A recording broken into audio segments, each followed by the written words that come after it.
नमस्कार दोस्तों। आज हम बात करेंगे कबीरदास जी के दोहे के बारे में। कबीरदास जी के दोहे तो बहुत प्रसिद्ध हैं। आज हम 5 दोहे देखेंगे जिसे हम अपनाकर अपने जीवन को ईज़ी बना सकते हैं।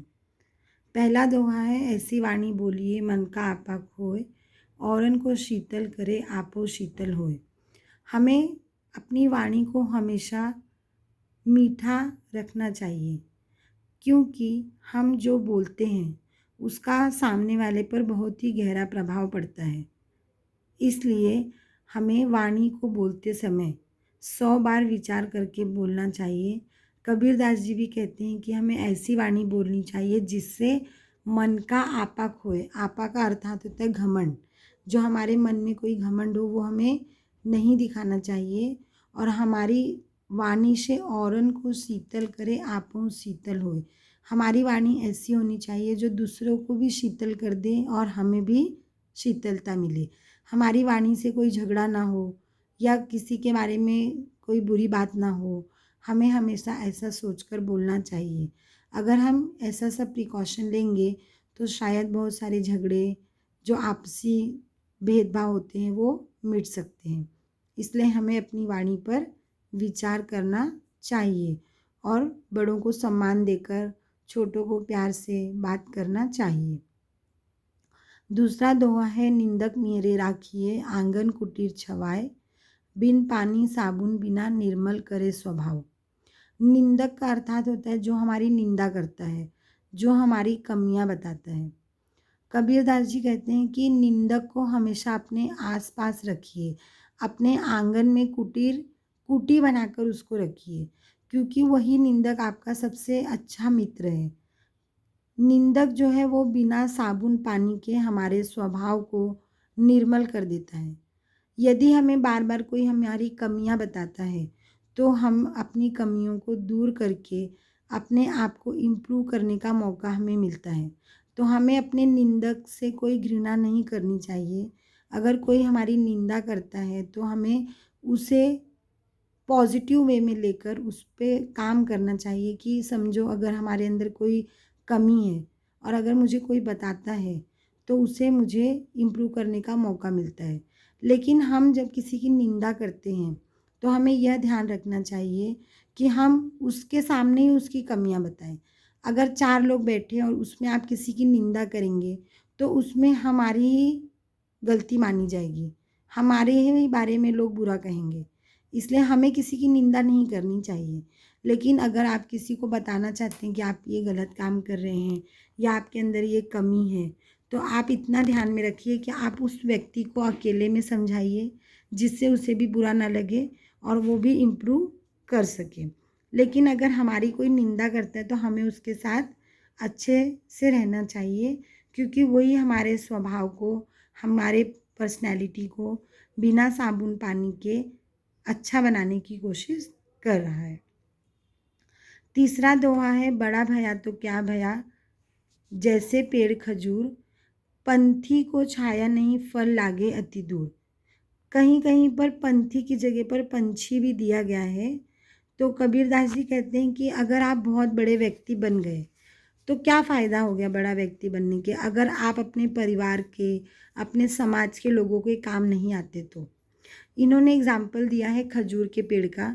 जैसे खजूर का पेड़ बहुत ऊंचा होता है, उसमें फल भी बहुत दूर लगते हैं, इसलिए उससे जो है, जो राहगीर होते, जो पंथी होते, उनको छाया भी नहीं मिलती है और फल इतने दूर लगते हैं कि छोटे बच्चे उन्हें पा नहीं सकते।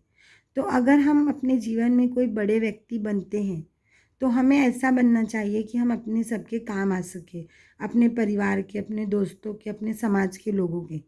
इसलिए बड़ा भया तो क्या भया जैसे पेड़ खजूर, पंथी को छाया नहीं फल लागे अति दूर। ऐसे बड़े व्यक्ति बनने से हमें क्या फ़ायदा अगर हम किसी के काम नहीं आ सकते तो, खजूर के पेड़ की तरह।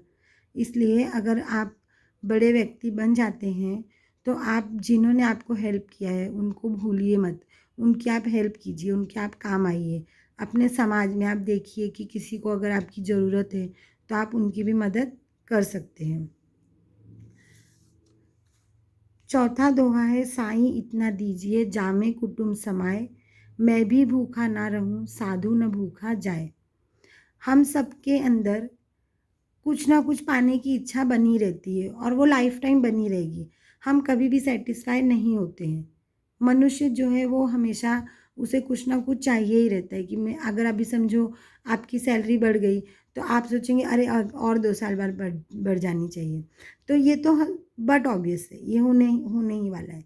लेकिन कहीं ना कहीं हमारे अंदर संतोष, सेटिस्फैक्शन होना चाहिए।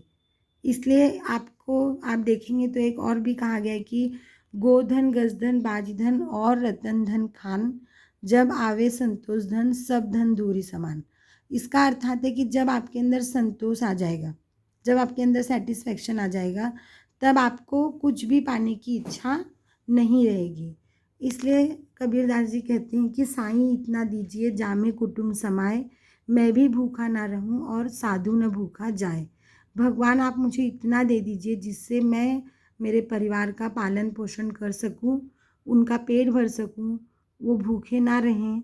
और अगर मेरे घर के सामने कोई साधु आ जाता है तो कम से कम मैं उसे भी भूखा ना भेजूं, इतनी तो मेरी कैपेसिटी होनी चाहिए।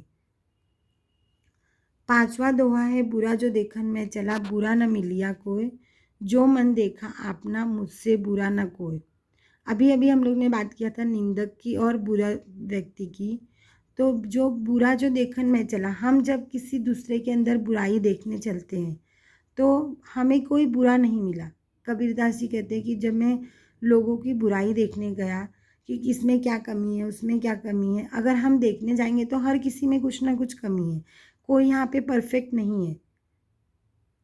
ये दुनिया इतनी बड़ी है कि आप सब कुछ नहीं सीख सकते हो, कुछ ना कुछ कमी तो आपके अंदर होगी ही।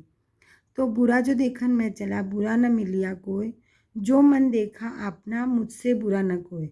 कबीरदास जी कहते कि जब मैंने अपने अंदर झांक कर देखा तो मुझे पता चला कि मुझसे बड़ा तो कोई बुरा व्यक्ति है ही नहीं। तो हम क्यों दूसरों की बुराई देखने में अपना टाइम वेस्ट करते हैं। दुनिया बहुत बड़ी है। आप अपने आप को इम्प्रूव कीजिए, अपने अंदर की कमियों को ढूंढिए और उसे इम्प्रूव करने की कोशिश कीजिए। आप दूसरों की बुराई देखेंगे तो उससे आपको क्या फ़ायदा होगा, आप भी बुरे व्यक्ति बन जाएंगे। इसलिए हमें दूसरों के अंदर की बुराइयां न देखकर हमें अपने अंदर की कमियों को ढूंढना चाहिए और उसे इम्प्रूव करने की कोशिश करनी चाहिए। अगर आपको मेरा चैनल अच्छा लगा हो, ये एक्सप्लेनेशन आपको अच्छा लगा हो, तो please subscribe my channel and like and share.